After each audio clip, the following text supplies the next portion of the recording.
Good morning all, welcome to Priyanshi's family blog. मागच्या व्हिडिओजला आणि शॉर्ट्सला तुम्ही जे प्रेम दिलं त्याबद्दल खूप खूप धन्यवाद. आज आहे 18 मार्च आणि आज आहे आमची 10th वेडिंग ॲनिव्हर्सरी. हो, 10वा लग्नाचा वाढदिवस आहे आज आमच्या. मागचे 10 वर्ष खूप सुखद गेले. याच्यात काही छान छान अनुभव आलेत, काही वाईट अनुभव आलेत आणि त्यातनं अनुभव घेऊन आम्ही पुढील वाटचाल करत आहोत. मागच्या ह्या 10व्या वर्षात आम्हाला देवाने खूप छान असं गोंडस असं अंशूच्या रूपाने भेट दिलेली आहे. त्याबद्दल आम्ही आमच्या कुटुंबाचे, तुम्हा सगळ्यांचे खूप खूप आभारी आहोत.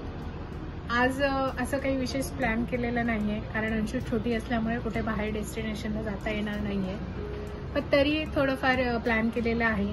आता पहिले तर आम्ही एक छोटंसं देवदर्शन करू जवळपासच, आणि संध्याकाळी बघू मग जवळपासच कुठे जाता आलं तर तसं काहीतरी प्लॅन करू. हे सगळं शूट करत असतानाच अंशू उठली आणि मग तिलाही तिचे पप्पा बाहेर घेऊन आलेत. तिला सकाळी असं खुश बघितलं ना की खूप फ्रेश वाटतं आणि ब्लेस्ड वाटतं खरं तर हे असं गोंडस रूपडं बघून. आणि आनंदही वाटतो की ती पण ह्या सगळ्या गोष्टी एन्जॉय करते. आता तिला रेडी करतो आणि मग पटकन एक छोटंसं देवदर्शन करून येतो. तर इथे मी पिंपरीच्या DY पाटील कॉलेज आहे जे इंजिनिअरिंगचं, त्याच्याच जवळच महादेवाचं मंदिर आहे, तिथे जात आहोत. आम्ही अंशूला जेव्हा बाहेर कुठेही नेत असतो तेव्हा कॅरीकॉट यूजच करत असतो. खरंच खूप यूजफुल आहे ही गोष्ट न्यू पॅरेंट्ससाठी, कारण त्याच्यात तुमचं बाळ कम्फर्टेबल असतं गाडीत जेव्हाही आपण प्रवास करत असतो, आणि हे सेफ पण आहे. तर अंशू पण एन्जॉय करते हे. तिला सेपरेट सीट असतं, त्यामुळे ती कंटाळत नाही प्रवासात, आणि तिचे टॉईज पण असले जवळ की मग अजून एन्जॉय करते ती. तर इथे आम्ही महादेवाच्या मंदिरात गेल्यावर अंशूने तिच्या पप्पांसोबत मंदिराच्या गाभाऱ्यात जाऊन छान असं दर्शन घेतलं.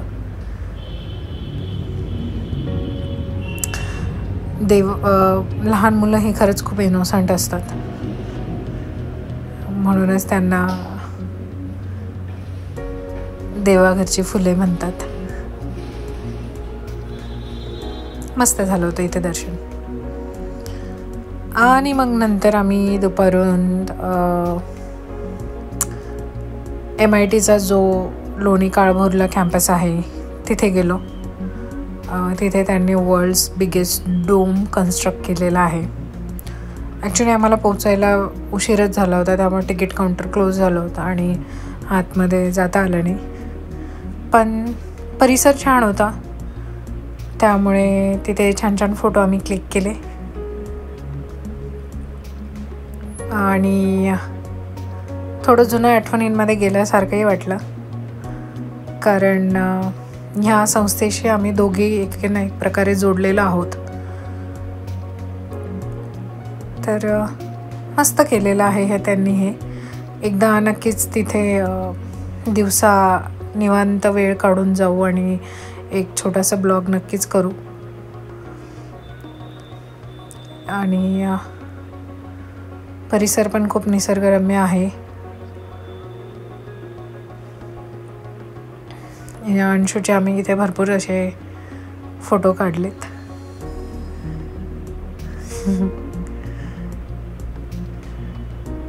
गोंडस दिसते ना इथे अंशू.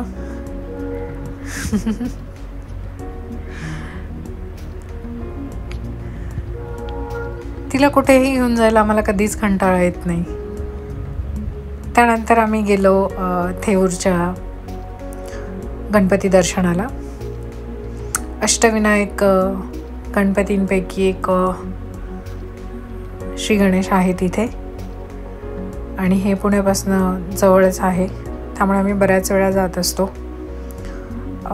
उशीर झाला होता तिथे जायला, त्यामुळे गर्दी फारच कमी होती. फार पटकन दर्शन झालं. पहिल्यांदा इतकं पटकन दर्शन झालं खरं तर. हे पण मंदिर छान आहे, भेट देण्यासारखं आहे.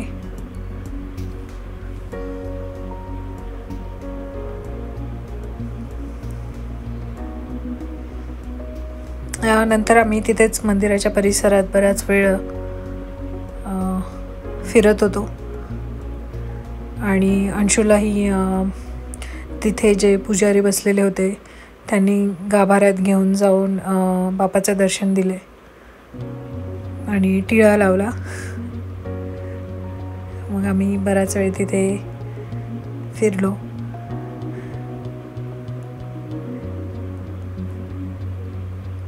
संध्याकाळची वेळ होती, त्यामुळे हवेत पण गारवा जाणवत होता, छान वाटत होतं.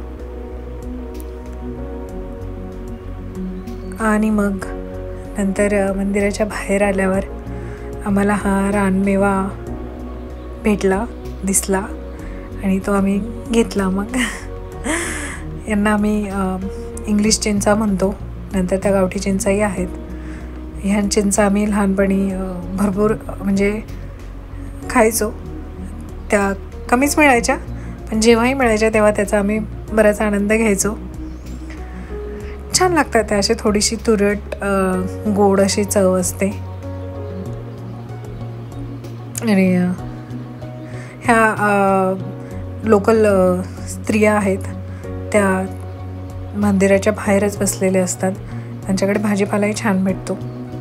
पण ह्यावेळेस आम्ही ते दोन्ही प्रकारच्या चिंचा घेतल्यात आणि मग आम्ही परत यायला निघालो.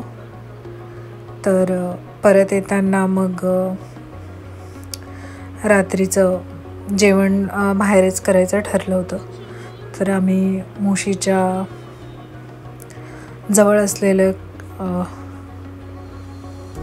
हॉटेल आहे क्लासिओ, तिथे गेलेलो. ॲम्बियन्स छान होता तिथे आणि जेवणही छान होतं. तिथे वॉटर फाउंटेन्स होते, तर अंशूने ते फारच एन्जॉय केले. आणि अशा प्रकारे आम्ही आमची 10th ॲनिव्हर्सरी अंशूसोबत पहिल्यांदा सेलिब्रेट केली. सो हा ब्लॉग तुम्हाला कसा वाटला हे नक्की मला कळवा. And thank you for watching.